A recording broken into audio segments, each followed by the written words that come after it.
The Olympic boycott is happening. Apple made a very shady deal with China, and China may surpass the US in space. And more on this week's China News Headlines.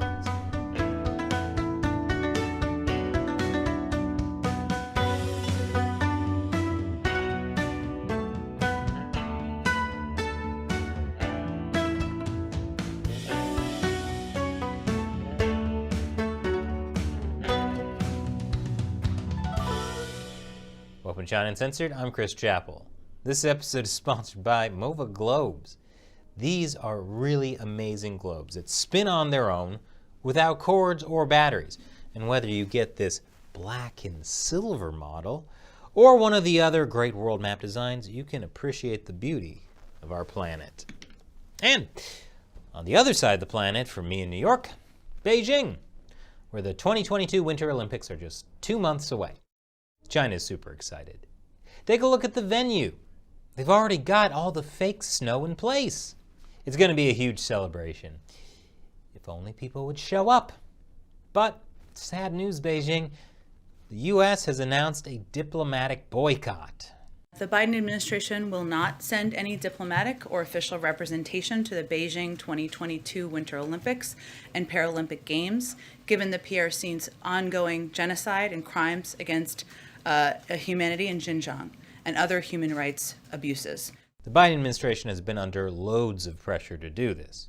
For months, Democrats, Republicans, and human rights activists have pushed President Joe Biden to use February's Olympics in Beijing as a platform to rebuke China. That's amazing.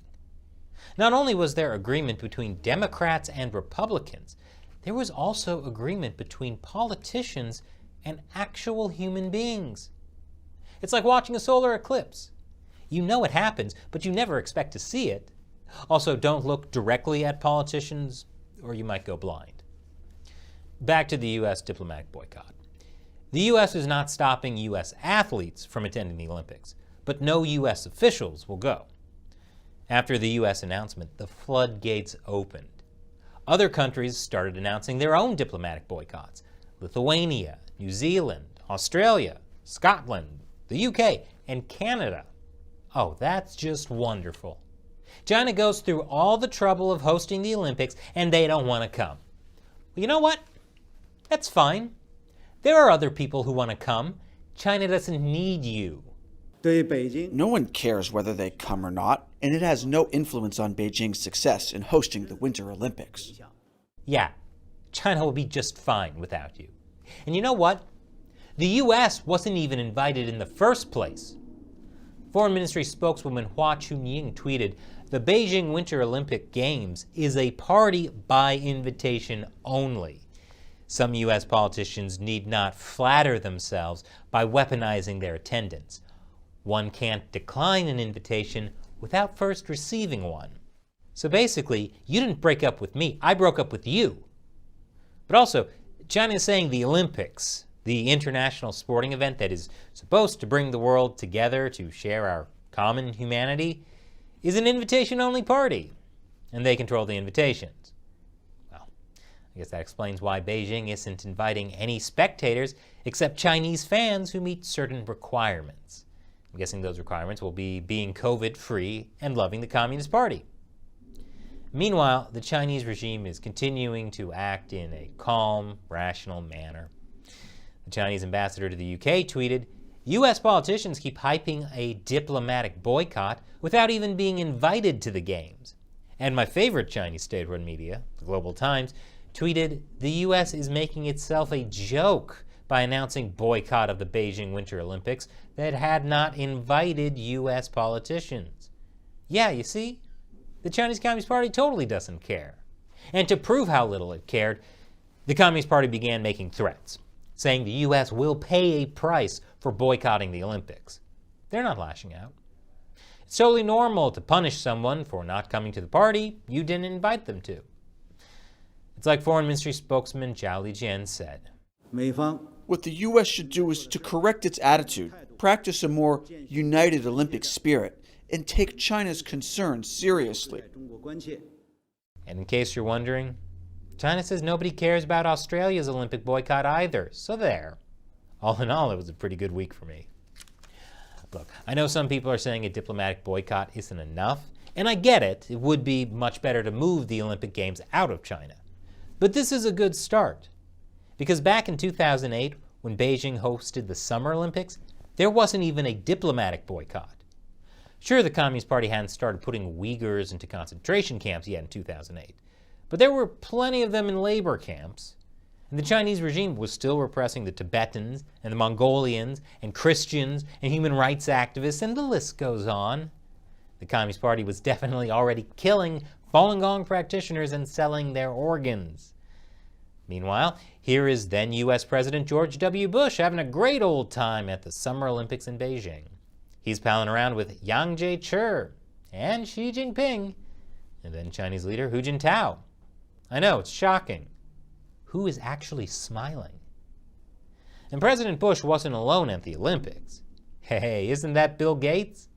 And look, Australian Prime Minister Kevin Rudd was also there. And also at the Beijing Olympics was then UK Prime Minister Gordon Brown, and current Prime Minister Boris Johnson, and future Prime Minister David Beckham. I think you get what I'm saying. Speaking of covering up China's human rights atrocities, there's been a lot of controversy over whether the Chinese Communist Party's persecution of the Uyghurs, a Muslim ethnic minority, is genocide. Both the Trump and Biden administrations called the Communist Party's actions genocide.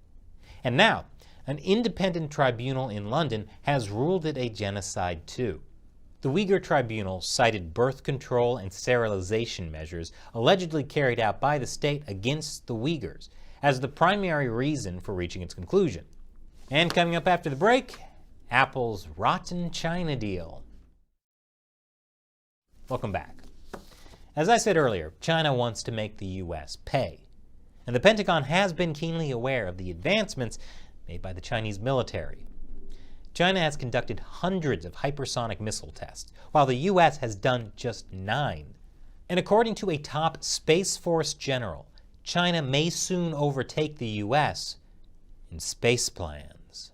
On average, they are building and fielding and updating their space capabilities at twice the rate we are. Means that very soon, if we don't start accelerating our development and delivery capabilities, they will exceed it. They will exceed us, and 2030 is not an unreasonable estimate. Nevertheless, the U.S. military is still the dominant force globally. And this week, Secretary of State Antony Blinken had a warning for the Chinese Communist Party if it tries to invade Taiwan. We are resolutely committed to Taiwan, to making sure it has the means to defend itself. I hope that China's leaders think very carefully about this and about not precipitating a crisis that would have, I think, terrible consequences. This week, Blinken also told a gathering of prominent leaders in business and politics to be on guard about Chinese investments. He said, when it comes to Chinese investment, there is no distinction between a so-called private enterprise and the state. If a private Chinese enterprise makes the investment, the state has access to whatever that enterprise has access to. Thank you, Secretary Blinken, for spelling it out like that. Too bad that's not a message Ray Dalio and other Wall Street hedge fund executives are hearing. They're making huge, stupid investments in China. Speaking of businesses making stupid China deals, Apple. CEO Tim Cook made a secret $275 billion deal with China. It's pretty bad. Not only did Tim Cook personally lobby Chinese officials, Apple made some, shall we say, concessions to the Communist Party. Basically, China was threatening Apple, so in 2016, Tim Cook agreed to help Chinese manufacturers develop the most advanced manufacturing technologies and support the training of high-quality Chinese talents. So, Apple is teaching China's most talented people how to steal Apple's technology. That's how you get things like the Goo phone. Apple also promised to use more components from Chinese suppliers in its devices, sign deals with Chinese software firms, collaborate on technology with Chinese universities, and directly invest in Chinese tech companies. This means companies and universities with direct links to the Chinese Communist Party could be designing software and maybe even hardware for Apple, Also, Apple is collaborating on technology with Chinese universities. And Chinese universities are collaborating on technology with the Chinese military. Could there be a problem here? Meanwhile, in the ongoing Mac versus PC war, Microsoft seized 42 websites used by China-based hackers to attack the US. Which is good because Chinese hackers can cause some serious damage. That's what Australia found out, when Chinese hackers came within minutes of shutting off electricity for 3 million people. China's basically launched a trade war against Australia. That's because Australia wanted an investigation into the origin of the coronavirus. But it's not just Australia that has found itself on the CCP's naughty list. Lithuania is also being hit by a trade war over its support for Taiwan. China has essentially banned all imports from Lithuania. Fortunately, that's only about 1% of all Lithuania's total exports. As I always say, those who get in too deep with China are the ones who get hurt. But a Lithuanian MP, Mata Maldeikis, is leading a delegation in Taiwan. And Hu Xijin, the editor-in-chief of my favorite Chinese state-run media, the Global Times, called him a low-end European political actor. To which Maldeikis responded, "She is sending its clowns to attack us. We should call China the People's Republic of Comedy." Now, I know I should be happy about this, but I'm not. I've been doing this show for almost 10 years. Why have I never come up with the People's Republic of Comedy? This guy's a genius. And this episode has been sponsored by Mova Globes. I've talked about Mova Globes before. I love the technology. It spins automatically, powered by ambient sunlight. When you pick it up, it keeps spinning. And when you put it back on its base, it corrects its motion. Mova has dozens of other cool designs too. And from now until Christmas, if you spend $550, you'll get a free 4.5-inch globe plus free shipping. Just apply our special code China Uncensored. So, click the link in the description below and pick your favorite version. And when you buy a Mova Globe, you'll also be supporting your favorite show about China. So, click below to check out Mova Globes and use the code China Uncensored. Once again, I'm Chris Chappell. See you next time.